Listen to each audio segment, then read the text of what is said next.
19절까지 말씀을 가지고 예수께만 영광을 돌리라, 하나님께만 영광을 돌리라 하는 제목으로 여러분들과 함께 잠시 은혜를 나눠보려고 합니다.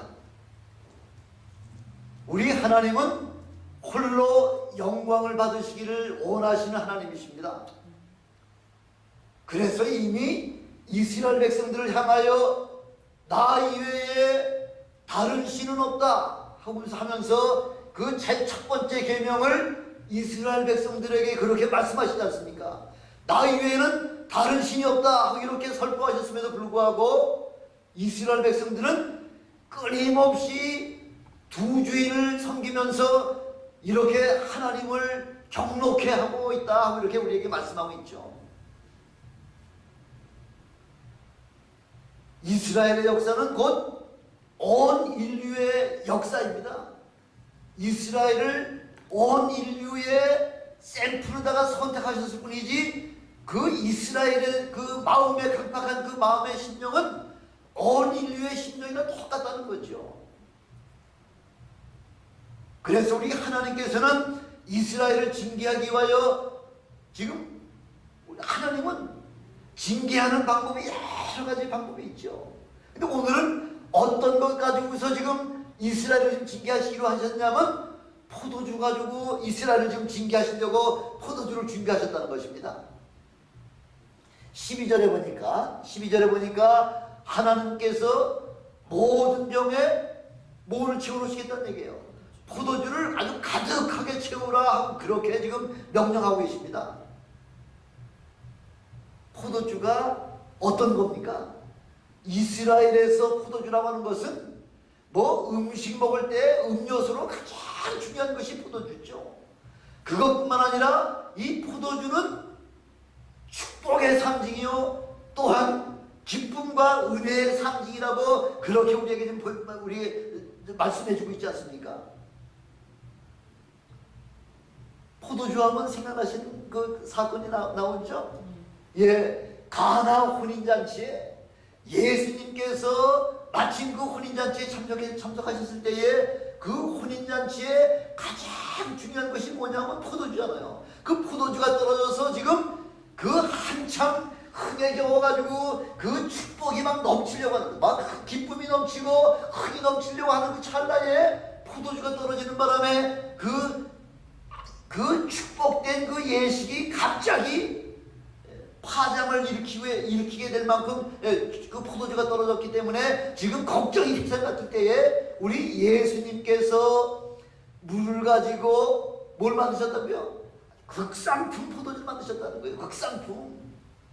그래서 막 그냥 다 폐쇄가 되려고 하는 모든 기쁨이 막 무너지려고 하는 그 찰나에 이 극상품 포도주로 말미암아 그 결혼 예식이 엄청나게 막 축복과 그런 흥분에 도가니다가 그렇게 변화시키는 역사가 바로 이 포도주를 통해서 일어나게 됨으로 말미암아 예수님께서 공생의 첫 번째 만들어 놓으신 그 이적과 기사의 역사가 바로 이 가나의 혼인잔치에서 일어나게 하는 사건을 우리에게 보여주고 있지 않습니까? 이렇게 포도주는 우리에게 축복과 기쁨을 주기도 하지만은 바로 패역한 이스라엘 백성들로 말미암아 병마다 하나님께서 이 포도주를 가득하게 채워놓는 그런 사건을 통해서 이스라엘 백성들은 하나님께로부터 말미암아 이 축복이 우리에게 임하시었다고 하는 사실은 이건 지극히 당연한 것이 아니냐. 축복을 받는데 우리가 받아야 되는 이 축복 말고 다른 어떤 민족이 이 축복을 받겠느냐. 우리가 받는 축복은 하나님께로부터 받는 축복으로서의 당연한 것이다. 이렇게 지금 이스라엘 백성들은 그렇게 생각했다는 거죠. 그러나 우리 하나님은 그들의 패역과 교만을 심판하시려고 지금 포도주를 통하여 지금 엄청난 계획을 지금 준비하고 계신 거죠. 13절에 보니까 어떤 사람들이 지금 취해 있나요?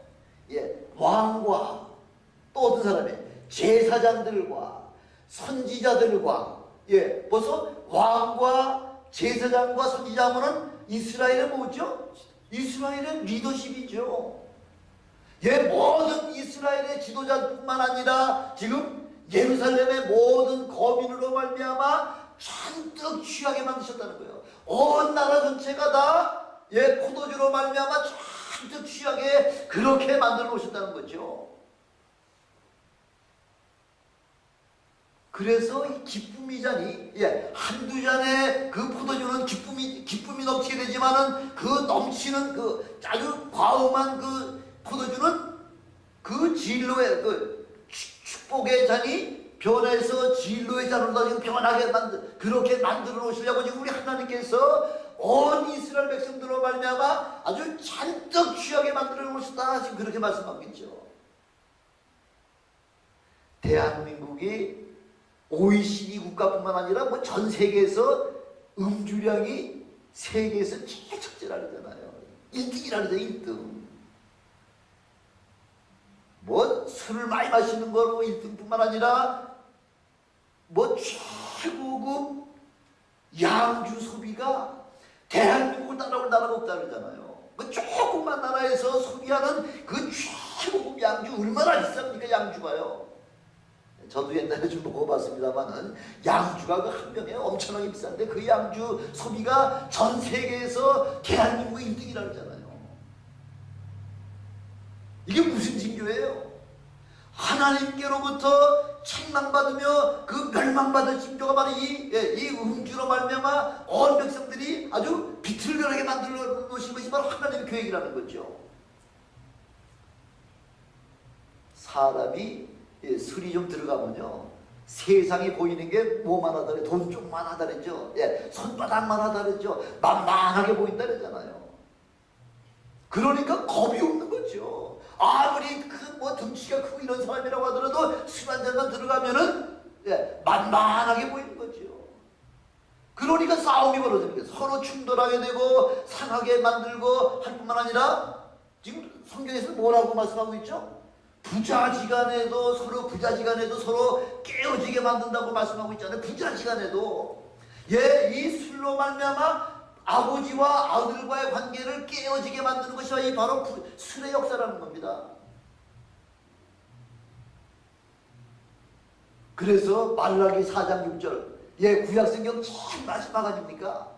아비의 마음을 자녀에게 돌이키게 하고요 자녀의 마음을 그들의 아비에게 돌이키게 하지 아니하면 저주로 그 땅을 치시겠다 이렇게 지금 우리 하나님께서 경고의 말씀을 통해서 구약성경을 마무리하고 있잖아요. 구약성경 마무리가 바로 뭐냐면 아버지의 마음을 아들에게 아들의 마음을 아버지에게 서로 상통하지 못하도록 그렇게 만들어 놓음으로 말미암아 바로 재앙을 내려줄 뿐만 아니라 바로 저주가 그 땅에 임하시겠다고 하는 그 마지막 말로다가 구약성경을 마무리하고 있지 않습니까?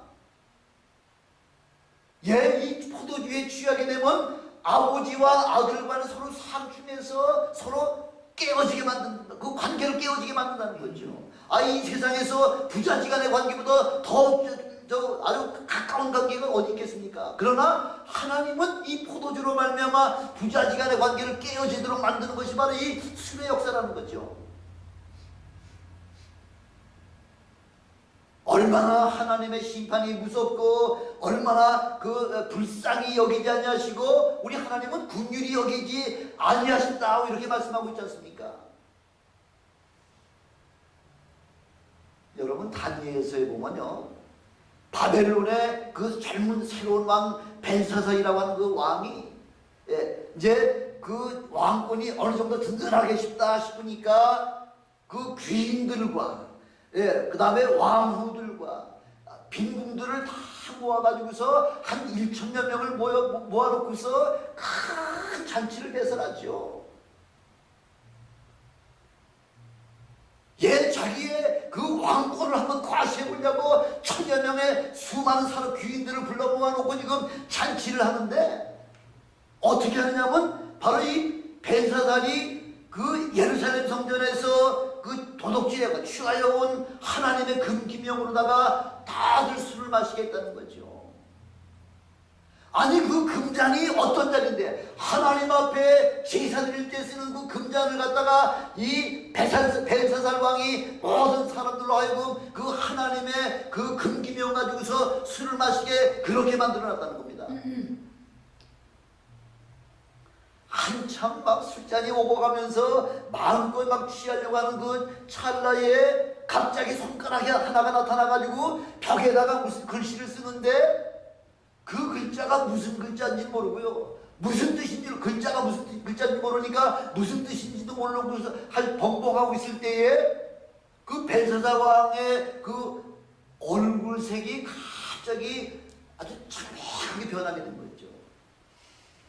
저 말이 무슨 말인지도 모르고요. 무슨 뜻인지도 모르지만은 그 벨사살 왕의 그 얼굴을 변하게 만들었다는 거죠. 그뿐만 아니라 생각이 번밀하면서 넓적다리 마디가 녹을 듯하고요. 또한 무릎이 서로 많이 부딪혔다는 무릎이. 대충 그 상황 보면 알 수 있겠죠. 얼굴색이 변화가 되고요. 그 무릎팍에 그 모든 넓적다리 마디마디가 녹는 듯하고 그 무릎이 서로 부딪힐 정도로다가 이렇게 두려움이 떨었다는 거죠. 얼마나 간담이 서늘하게 만들었는지 내용은 모르지만은 벌써 하나님께서 벨사살 왕의 그 마음에 그런 위험과 걱정과 번민과 그런 온몸이 떨리도록 그렇게 하나님께서 만들어 놓으셨다는 거죠. 그게 무슨 말인지 알지 못한 그런 상황 속에서 바로 당신의 부왕의 때에도 그 다니엘이라고 하는 그 선지자가 바로 하나님의 하나님으로 말미암아 꿈을 받아서 해석을 하는 바로 그 사람이면 아마 다니엘이라고 할 것 같으면 저 글자가 무슨 글자고 무슨 내용인지 알 겁니다 해가지고 다니엘을 초청해가지고서 다니엘에게 물어봤더니 다니엘이 그 글자를 읽어보니까 어떤 글자예요? 메네메네 데겔 우루바신, 메네메네 데겔 우루바신. 그 뜻이 무슨 뜻이냐 하면은 하나님이 왕의 나라를 끝나게 했다는 거죠. 왕의 나라를 이미 끝나게 했다는 거예요. 그것뿐만 아니라 왕이 저울에 달려서 부족함밖에 없다는 거예요. 부족함이 보였기 때문에 왕의 나라가 나뉘어서 다른 사람에게 주게 되었다고 하는 것이 바로 메네메네 데겔 우루바신이라고 하는 그 뜻을 갖다가 다니엘이 설명을 해주는 거죠.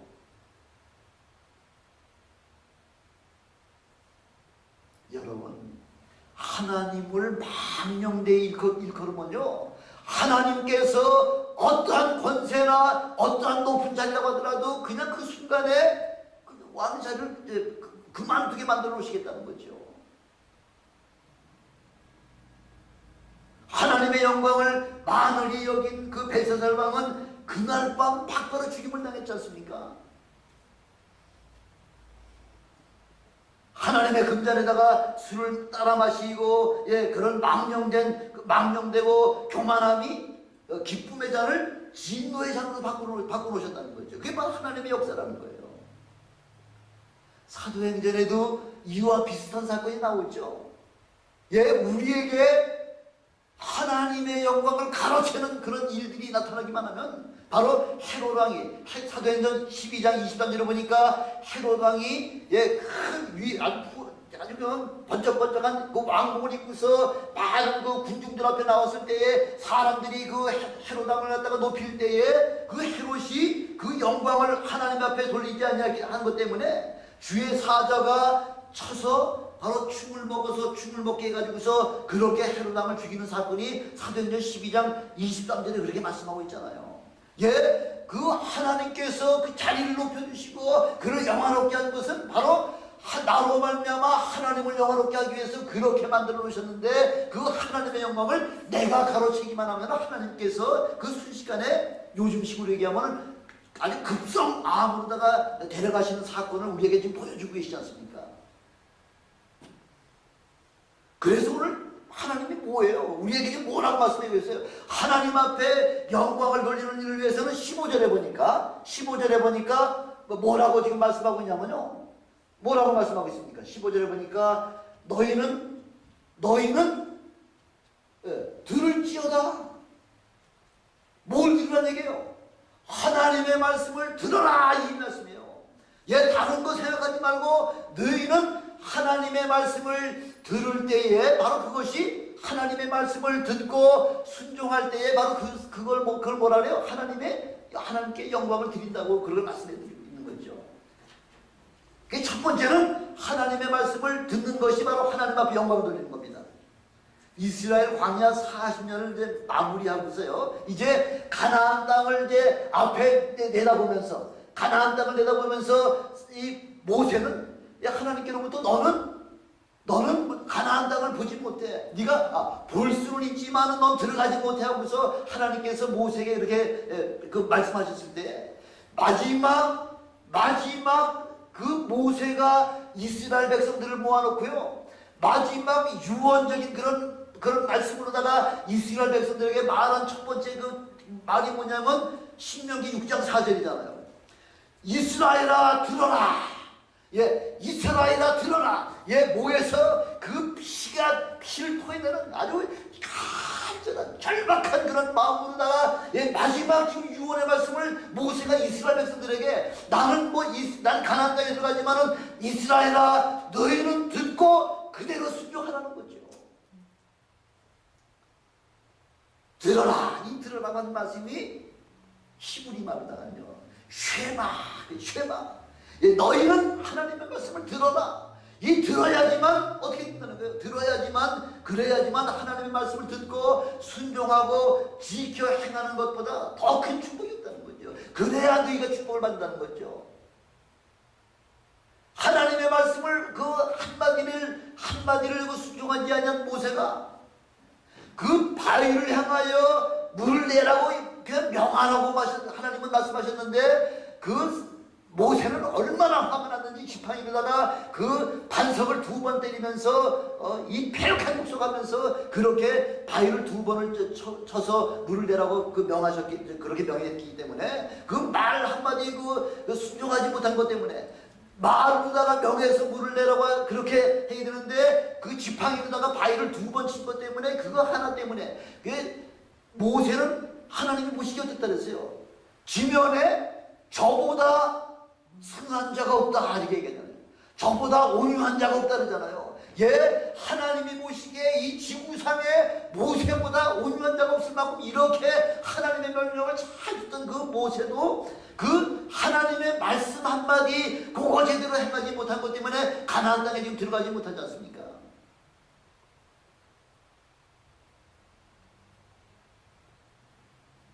만일 너희가 하나님의 말씀을 듣고 순종하지 않을 것 같으면은 바로 진로의 포도주에 취해서 14절에 보니까 여기 14절 한번 보시죠.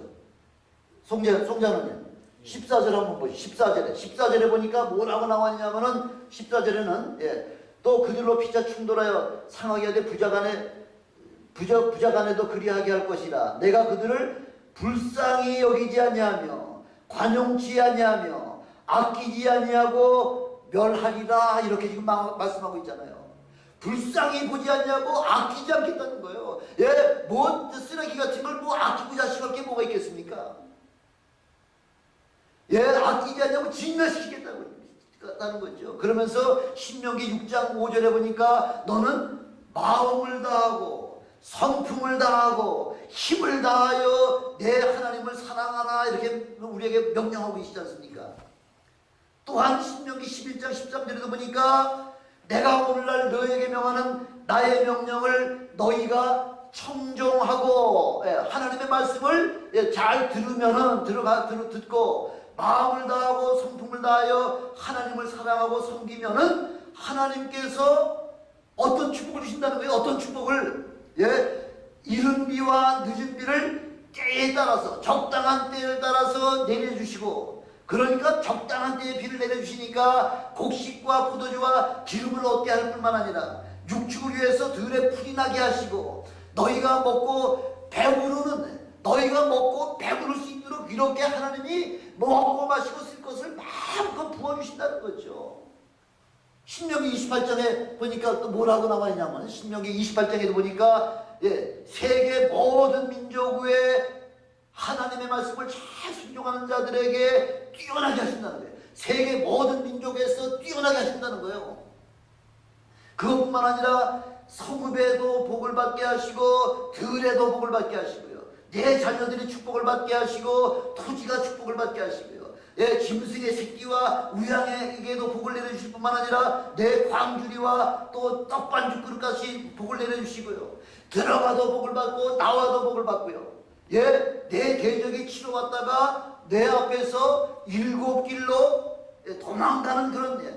이렇게 우리는 하나님의 말씀을 잘 듣고 순종하고 그렇게 복종하기만 하면요, 그 나머지는 우리 하나님께서 하나에서부터 10가지 모든 문제를 전체가 다 우리 하나님께서 축복해 주시겠다고 약속해 주고 계시는 거죠. 여러분들은 그냥 말씀을 잘 듣고 순종만 하면 되는 것입니다. 그러면 그 나머지의 세계는 여러분 하나님께서 여러분들뿐만 아니라 여러분의 자녀들, 여러분의 모든 한 삶 전체를 하나님이 그냥 강권적으로 축복을 부어주신다고 약속을 해주고 계시지 않습니까? 근데 사람들은 종종 축복을 엉뚱한 데서 찾으려고 그렇게 애를 쓰죠. 이것도 해보고 정계도 투자도 해보고 뭐 혹시 하면은 또 돈이 막 엄청나게 쏟아질 줄 알고 엉뚱한 데도 막 투자해보고 별의별 일을 다 해보지만은 그런 결국 우리가 받는 건 실망밖에 없는 거죠. 실망이 지나치면은 자살이죠. 그래서 우리 유대인들의 영적인 교훈의 첫 시작이 뭐냐면 너희는 들어라, 이스라엘아 들어라. 쉐마라는 거예요. 쉐마. 예, 하나님의 말씀을 듣는 것부터 우리의 영적인 바로 모든 과정들이 시작되는 그 첫 단계가 바로 듣는 것부터 시작된다는 것이죠. 그걸 어떻게 믿어? 예, 지난 3,500년 동안 하나님의 약속은 1.1핵도 변화되지 않냐고 지금까지 계속해서 하나님의 말씀을 듣고 순종하는 자들에게는 하나님의 엄청난 축복으로다가 축복해 주시는 모습을 3,500년 동안 증거로 우리에게 보여주고 있지 않습니까? 그러나 하나님의 말씀을 듣지 않냐면 또 하나님의 말씀을 거역하면 그것이 흑암이 되어서 발에 걸려서 넘어지게 되어서 결국 멸망시킨다는 거죠. 아끼지 아니하고 멸하시겠다고 그렇게 경고하고 있음에도 불구하고, 그럼에도 불구하고 이스라엘 백성들은 끊임없이 하나님의 그 마음을 경록해가지고요. 그래서 지금 지난 세계 역사상 2000년 동안 그 나라가 자취를 감췄다가 그 나라가 다시 회복된 나라는 이스라엘밖에 없잖아요. 여러분 하나님의 말씀을 듣고 순종하십시오. 그러면 그 여러분들에게 하나님의 놀라운 축복이 여러분들에게 부어주실 뿐만 아니라 하나님께서는 그 영광을 바로 우리가 하나님의 말씀 잘 듣고 순종할 때에 바로 그 사건을 통해서 하나님은 영광을 받으신다고 그렇게 말씀해 주고 계십니다. 두 번째, 하나님 앞에 영광을 돌리려면요, 두 번째는 15절에 보니까 뭐라고 말씀하고 있죠? 들을지어다, 또 귀를 기울일지어다. 그 다음에 뭐라고 말씀하고 있냐면 교만하지 말라 이렇게 말씀하고 있어요. 교만하지 말라는 거예요. 교만하지 않는 것이 바로 하나님 앞에 영광 돌린다는 거죠.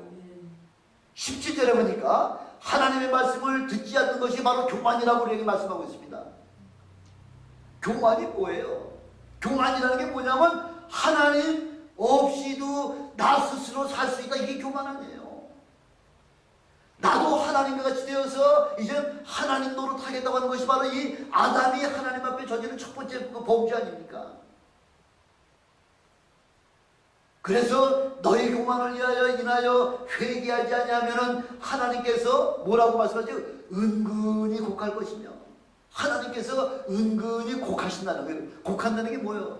사람 죽을 때 곡하는 거죠. 은근하게 곡하신다. 하나님이 잘 죽었다, 그렇게 곡하신다는 거죠. 그것뿐만 아니라 이스라엘이 포로로 잡혀갈 것을 이미 하나님께서는 예언하고 계시잖아요. 너희가 그렇게 내 말을 안 들어? 그래? 한번 너희가 그렇게 내 말을 안 듣고 하나님 나 외에 다른 신이 없다고 말씀하셨음에도 불구하고 하나님을 섬기려고 하는 그 이스라엘 백성들에게 향해서 너희가 그렇게 이방신을 섬기고 싶으면 그래 한번 시큰 섬겨봐, 마음껏 섬겨봐 해가지고 바벨론으로다가 포로로다가 끌려가실 것을 이미 우리 하나님께서 예언의 말씀을 해주고 계시지 않습니까?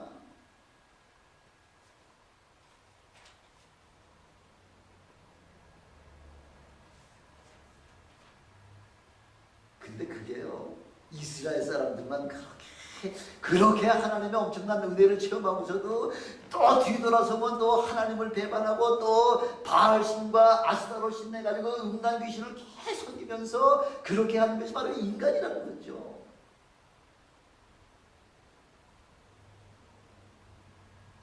아무리 하나님께서 경고를 하고 그렇게 여러 가지 재앙을 주신다고 하더라도 도무지 회개해서 돌아올 줄을 모르는 것이 바로 그게 바로 우리 인간이라는 겁니다. 하나님께서는 그래서 예레미야를 통해서 18가지의 그 모든 예언의 말씀을 주시잖아요. 그 18가지 중에서 대표적인 것 몇 가지만 이야기할 것 같으면, 첫 번째는 예루살렘이 멸망당한다. 너희가 우상을 섬기는 것 때문에 예루살렘이 멸망당한다. 두 번째는 성전을 파괴시킬 것이다. 여러분, 예루살렘이 멸망하고 성전이 성전이 파손이 될 것 같으면, 파괴되면 그건 끝나는 거죠. 세 번째는 어떤 또 예언을 주시는 말씀을 하시면 여호야긴 왕의 혈통을 완전히 단절시켜 놓으시겠다는 거죠. 네 번째는 바벨론의 포로로 잡혀갈 것이다. 바벨론에 너희를 포로로 데려갈 것이다. 얼마 동안? 70년 동안 너희를 바벨론 포로로다가 데려갈 뿐만 아니라, 그러나 그런 가운데서도 너희가 하나님만을, 그 포로 지역인 그 바벨론에 가서도 하나님을 잘 경외하고 하나님의 말씀을 거기서도 잘 들을 것 같으면은 거기에서는 포로들을 하나님께서 돌봐주시겠다고 하는 약속까지 우리에게 해주신 거죠.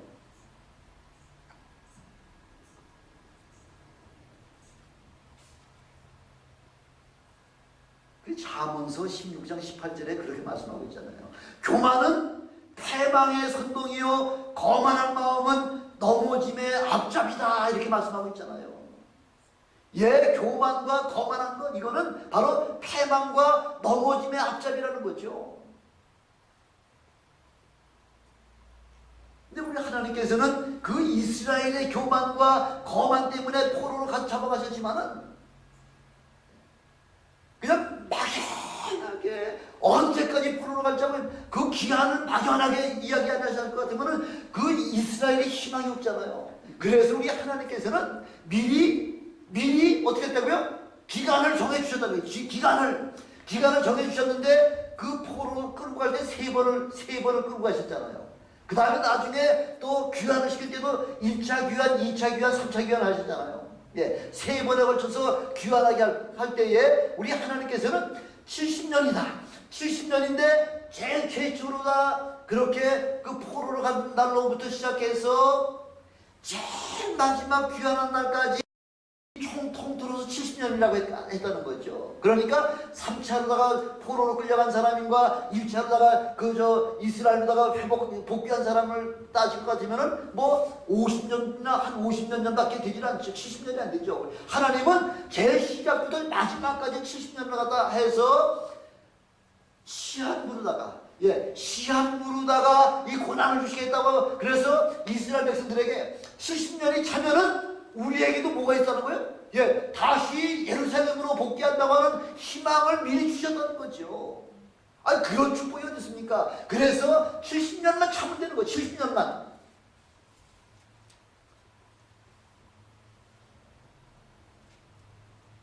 그래서 이 포로 사건을 통해서 교만한 자는 결국은 진로의 포도주를 잠으로 말미암아 그렇게 멸망할 것이라고 하는 사실을 오늘 지금 이 예레미야서를 통해서 우리에게 좀 말씀해 주고 계시는 거예요.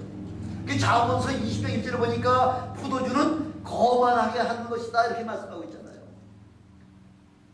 그래서 에베소서 5장 18절에 우리에게 뭐라고 지금 말씀하고 계신 거예요? 술 취하지 말라는 거죠. 술 취하지 말라. 왜? 술 취하면은 그 다음에 나타나는 것은 방탕한 것밖에 나타나지 않기 때문에 술 취하지 말라 하고서 우리에게 그렇게 말씀하시면서 취하긴 취하는데 뭐에 취하라고 말씀하시죠? 우리 하나님께서는 뭐에 취하라는 거예요, 여러분에게? 성령에 취하라는 거죠. 술 취하지 말고 성령에 취해서 하나님 앞에 바로 서고 하나님의 말씀에 순종하는 그런 믿음의 사람이 되라고 이렇게 말씀하고 계시잖아요. 그러니까 하나님은 예레미야를 통해서 계속해서 지금 이스라엘 백성들에게 우리에게 주는 메시지가 뭐냐면요, 너희 이스라엘 백성들아, 너희 죄를 회개하고 어떻게 하라는 거예요? 예, 회개하고 내게로 오라는 거예요. 내게로 오기만 하면은 바로 그것을 통해서 너희는 모든 재앙으로부터 자유를 받을 뿐만 아니라 축복의 반열에 들었을 뿐만 아니라 바로 하나님을 영화롭게 하는 일에 너희가 내게 돌아오기만 하면 된다는 거죠. 집당 하나들이 그렇게 아버지의 심정에 맞춰가지고서 나는 이제는 아버지께 득죄했기 때문에 아버지의 자녀라고 인침을 받기가 어렵고 나는 하나님 우리 아버지의 좋은 가운데 하나로만 나를 받아주시기만 하고 나는 아주 감사무지로 소리나는 그런 심령으로다가 주님 앞에 나오라는 거예요. 나오기만 하면은 내게로 돌아오기만 하면 그러면 우리 하나님께서 가장 좋은 것으로 이는 죽었다가 살아난 자요 내가 잃었다가 되찾은 아들이다 하면서 온 동네를 다 초청을 해가지고 잔치를 벌려고 하는 것이 바로 우리 아버지 하나님의 마음이라는 거죠. 구약의 지금 마지막 선지자 말라기 선지자가 지금 계속해서 지금 우리에게 주는 메시지가 뭐냐면 내게로 돌아오라 그리하면 나도 너희에게 돌아가리라 이렇게 말씀하시니까 지금 이스라엘 사람들이 아니 우리가 어떻게 해야 우리 하나님 앞에 돌아가는 겁니까? 우리가 지금 하나님 앞에 지금 거하는 거 아닙니까? 이렇게 이야기했을 때에 우리 하나님께서 너희는 나의 것을 도둑질하고서도 말하기를 우리가 어떻게 주의 것을 도둑질하였나이까 하도다. 이는 곧 11조와 헌물을 하나님 앞에 드리지 아니하는 것으로 말미암아 하나님 앞에 돌아오지 않았다는 거죠. 하나님 앞에 돌아오는 것은 11조와 헌물을 온전하게 드릴 때 바로 그것이 물질이 있는 곳에 뭐가 있다고요? 너의 마음도 있다 이렇게 말씀하고 있잖아요. 물질을 드릴 때 바로 그 물질 속에 우리의 마음도 묶어서 드리는 게 바로 그게 우리 하나님께서 저와 여러분에게 바라시는 바로 그 가장 중요한 메시지라는 거죠. 그래서 하나님의 11조를 온전하게 드리면은 우리 하나님께서 약속해 주고 계시잖아요. 하늘문을 열고 너희에게 복을 쌓을 곳이 없도록 부어주시겠다 이렇게 약속해 주고 계시는 거죠. 이것이 바로 복받는 비결이요 하나님 앞에 돌아가는 비결이라고 우리에게 지금 말씀해 주고 계신 겁니다. 이런 경고에도 불구하고 하나님의 경고를 무시하고 듣지 않았기 때문에 예레미야 25장에 보니까 너희 손으로 만든 것으로 손으로 만든 게 뭐예요? 우상이잖아요. 너희 손으로 만든 것으로 나의 노를 격동케 하여 내 종 느부갓네살을 사용하여 진멸케 하시겠다 경고하고 계시잖아요. 진멸하시겠다고. 내 종이 하나님의 종이 누구라고요? 바벨론 왕 느부갓네살을 통해서 바로 그 사람도 하나님께서 내 종을 통해서 이스라엘을 징계하고 진멸하시겠다고 약속해주고 계시는 거죠. 그러니까 이스라엘에 지금 뭐가 지금 사라진 거예요? 기뻐하는 소리, 즐거워하는 소리, 신랑과 신부의 소리가 끊어지게 하리라. 인생의 가장 아주 기본적인 기쁨을 우리 하나님께서 거두어 가시겠다는 거죠. 하나님의 음성은 지금 허공 도는 거 아니에요? 허공을 돌다가 그냥 없어지는 거 아니에요? 바로 살아서 지금 우리 심령 내 역사하시는 그런 바로 생명의 말씀이 바로 우리 하나님의 말씀이라는 거죠. 그래서 그 하나님의 말씀이 우리 심령에 들어갈 때에 바로 교만한 마음을 버리고 하나님 앞에 돌아오는 것이 바로 우리 하나님 아버지의 마음이요 하나님께 영광을 돌린 것이다. 이렇게 우리에게 좀 그렇게 말씀하고 있는 것입니다. 세 번째 하나님 앞에 영광을 돌리는 일을 위해서는 18절에 보니까 지금 뭐라고 지금 말씀하고 계세요? 너는 왕과 왕후에게 구하기를 스스로 낮추어 앉으라는 거죠. 스스로 낮추어서 앉으라는 거예요. 무슨 말씀이에요? 이 강박한 마음을 버리고 어떻게 하는 얘기예요? 겸손하는 얘기죠. 겸손하는 얘기. 예레미야 선지는 눈물의 선지자라고 하잖아요. 바로 선지자의 눈물은 하나님의 눈물이지 않습니까? 그래서 우리 예수님께서도 마지막 그 예루살렘 성을 내려다보시면서 제자를 내려다보시면서 마지막 때에 되어질 일들을 제자들에게 말씀하시면서 그 예루살렘 성을 향해서 우리 주님이 울으셨잖아요. 암탉이 그 병아리를 품은 것 같이 내가 너희를 품으려고 몇 번이나 애를 썼음에도 불구하고 너희가 다 각각 흩어졌다는 거죠.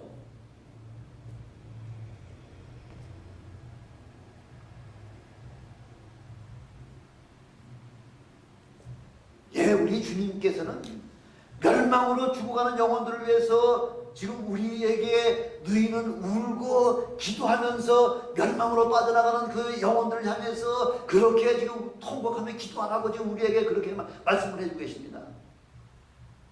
아마 겸손하다